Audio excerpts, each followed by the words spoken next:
So just how has urban planning helped Phoenix take shape?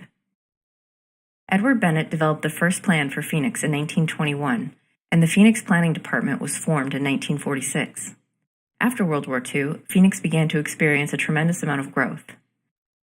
In 1979, Phoenix adopted the Phoenix Concept Plan 2000, which introduced the urban village model to help guide the development of Phoenix's urban form. The urban village model is based on the concept of Phoenix residents being able to live, work, and play, all within the confines of their respective villages. There are 15 villages in Phoenix, each with its own unique character. All of the villages have at least one designated core within its boundaries, where employment and service destinations are located within a short commute for village residents. While Phoenix has continued to grow, it has also made an effort to preserve a significant part of its beautiful desert setting. In 1998, Phoenix adopted the Sonoran Preserve Master Plan with the goal of ensuring that the abundance of natural open space in the city was preserved. The Phoenix Sonoran Preserve and Mountain Preserve systems have protected more than 30,000 acres of natural desert and serve as one of the defining elements of the urban form in Phoenix.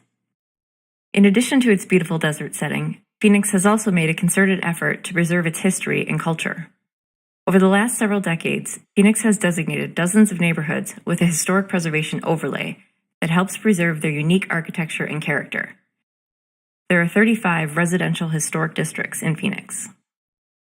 More recent planning efforts like the Downtown Phoenix Plan and the Downtown Code have helped to encourage and guide development in the city's core and have been a contributing factor in the renaissance downtown Phoenix is experiencing.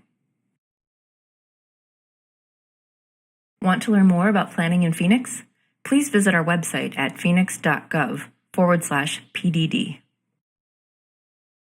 This video is brought to you through a partnership with the Arizona Community Foundation.